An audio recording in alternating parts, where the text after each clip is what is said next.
అట్లాగే మన మధ్యన ప్రసన్న బోర్డు గారు ఉన్నారు, దయచేసి మీరు ముందుకు రావాలని. అట్లాగే prayer meeting president regional chairman గారు కూడా చేయండి ముందు.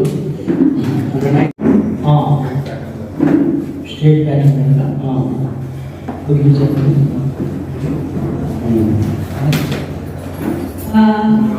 జై క్రీస్తుడు నీకుండా సాగు భయము లేకుండా, జై క్రీస్తుడు నీకుండా సాగు భయం వస్త్రము వదిలితివా, సిలువ కాడి నీవు ఇచ్చితివా, శ్రమలను ఓర్చుకుంటివా, ఇదిగో నీ కొరకు జీవం జీవితమునే పరలోకములో నీకు నిత్య స్నానం ఇదిగో నీ కొరకు జీవం జీవితమునే పరలోకములో నీకు నిత్య స్నానం క్రీస్తుడు నీకుండా సాగు భయము లేకుండా, జై క్రీస్తుడు నీకుండా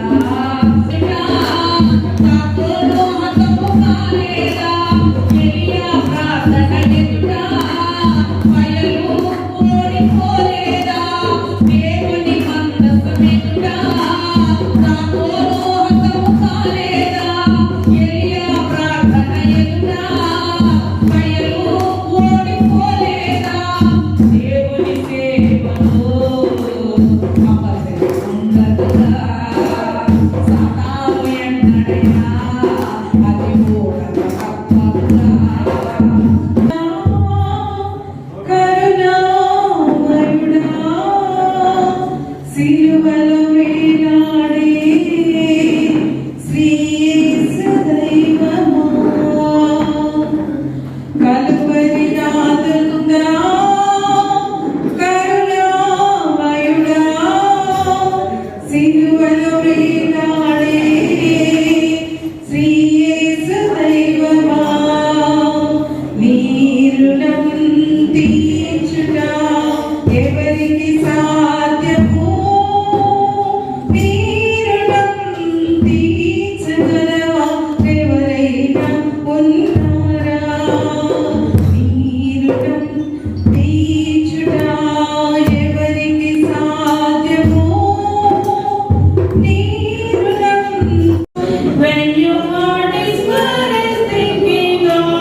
దేవా మరి ఉమెన్స్ ఆ సైడ్ కూడా పెద్ద పెద్ద నాయకులు ఉన్నారు ప్రభా. దేవా వారందరూ కూడా మా మధ్య తీసుకొచ్చి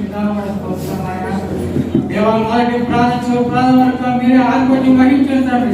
ఈ పాటలో గోరువారు మా పుత్రులైన తండ్రి దేవా మరి కార్యక్రమం దేవునికి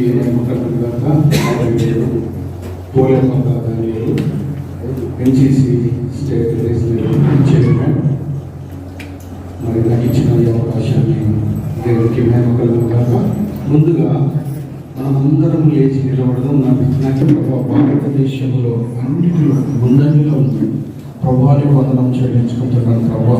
మరి గత వారంలో నా తండ్రి ప్రభావ మరి దైవజనులు నా తండ్రి మీ అందు నిద్రించాడు. మరి మొదటిగా ఇజ్రాయెల్ అడ్వకేట్ గారు తన ప్రభావ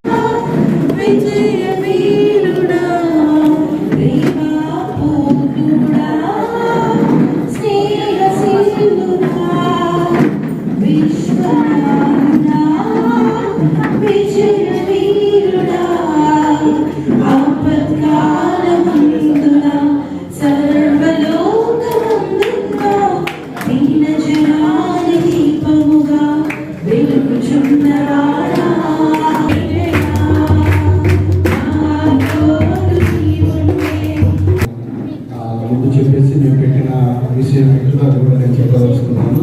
మరి ఎన్సీసీ ప్రారంభించింది శ్యామ్ పాల్ గారు అనే గారు wing youth wing vice president గారు. మరి చాలా మంది ఉన్నారు. అందరికీ మీ అందరికీ పేరు పేరు వందనాలు తెలియజేసుకుంటున్నాను. మరి నేను సేవ చేయడానికి సిద్ధంగా ఉన్నాను. మీతో పాటు మరి దేవుడు నన్ను వాడుకోవాలని మీరు ప్రార్థన చేయాలి. హల్లెలూయా. మరి నేను కోరేది ఏంటంటే నాకు ఎవరూ అవసరం లేదంటే కష్టం. ఎందుకంటే ఇండివిజువల్గా ఈ రోజుల్లో పనిచేయాలంటే చాలా కష్టం. ఈ రోజుల్లో అందరూ కలిసి పనిచేస్తేనే సమాజం మనల్ని గుర్తిస్తుంది, మన క్రైస్తవంలో ఉన్న విశ్వాసం మనల్ని గుర్తిస్తారు. కలవకపోతే మనం సైన్యంగా ఏర్పాటు చేయబడలేము. ఆ విధంగా మనం చేసి దేవుని మనం భయంపరచాలని, దేవుని మనం కనపరచాలని, అన్ని జనాంగ మధ్యలో మనకు కూడా ఐక్యత ఉంటుందని మనం తెలుసుకోవాలి, తెలియపరచాలి వాళ్ళకి. బిషప్ ఆశీర్వాదం అయ్యారు రెండోసారి. ఈయన ఆర్మీ చర్చ్లో పాస్టర్. 26 జనవరి 15 ఆగస్టు గవర్నమెంట్ తరఫున క్రైస్తవులకి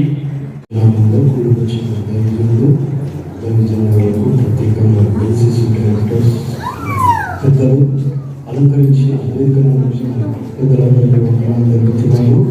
ఒక సలహాగా మరియు అధికారులు కాబట్టి మనందరికీ ఒక లాంటి తెలియాలి. కానీ 2 క్లాసులు వెళ్తే బాగుంటుంది ఆశపడుతున్నాము. ఎందుకంటే మేము ఎలా మాట్లాడాలి, ఏ విధంగా మాట్లాడాలి, లా విషయంలో ఒకటి చేయాలని ఆశపడుతున్నాము. మరి మనమంతా ఆంధ్ర తెలంగాణ భారతదేశం అంతా ఎన్సీసీగా గ్రూప్ అయి మరి ఒక్కొక్క పూసగా ఒక తయారైతుంది తాడుగా. అలాంటి వారుగా మనం ఉండాలని, ఒక బలిష్టంగా ఉండాలని కోరుకుంటూ సమయం ఇచ్చిన గారు కూడా వందనాలు తెలుపుకుంటూ ముగిస్తున్నాం. అడ్వకేట్ లాయరు అడ్వకేట్ గారు హైకోర్టు ఒక 2 నిమిషాలు మాట్లాడారు. నా పేరు యాదవ్ ప్రసాద్. చాలా మంది హైకోర్టు అడ్వకేట్. ఎందుకంటే మనం ఎంత ప్రసిద్ధిలో ఉన్నా ఎన్సీసీ కాల్ఫార్ మీటింగ్ చేసినప్పుడు దాదాపు 100 కానీ. ఎందుకంటే ఎవరో వస్తారు, ఏదో చేస్తారు, ఏది కాదండి. ఎవరో ఒకరు ముందు పోతేనే అందరూ మన తర్వాత వస్తారు, రైట్? కాబట్టి 200 మంది పాస్టర్స్, 200 మంది అడ్వకేట్. అంటే చట్టం ద్వారా మనం ఎట్లా ముందుకు వెళ్ళాలి. తర్వాత 5-2 వచ్చింది. సరే, ఏదేమైనప్పటికీ ప్రొవైడింగ్ స్పేస్ నాలో శుభములు. మరి ఎన్సీసీ గురించి అందరూ అన్నీ చెప్తున్నారు కదా, అందులో నాది మెయిన్ రోల్ అంటే మన యువత చెడు వ్యసనాలకు బానిసలు కావద్దు. ఈ చెడు వ్యసనాలకు బానిసలు అయిపోయిన వారందరూ ఏం చేస్తున్నారు అంటే మిషనరీగా ప్రిపేర్ కావాలి కదా, మిషనరీగా ప్రిపేర్ కావాలి ప్రతి ఒక్కరు. అంతే, ఇంకా అలా చేయగలిగాం అనుకోండి, ఏదైతే మన మన బ్రిటిష్ నుంచి ఎక్కడి నుంచి వచ్చిన కొంతమంది మిషనరీల సమాజం ఉన్నాయి, వాళ్ళందరి లైఫ్ ఎంత తెలుసా? 44 years 50 years లోపే. అంటే మన మన దేశానికి వచ్చి వాళ్ళు 40 సంవత్సరాలు 50 సంవత్సరాల లోపే చనిపోయినట్టుగా నేను అక్కడ గమనించినాను. ఆ సమాధులు 18th సెంచరీ సమాధులు ఉన్నాయి అక్కడ. అయితే వాళ్ళు అంత త్యాగం చేసి వాళ్ళ ప్రాణాలను సైతం అర్పించి మనకు ఈ యొక్క బైబిల్ని అప్పచెప్పారు.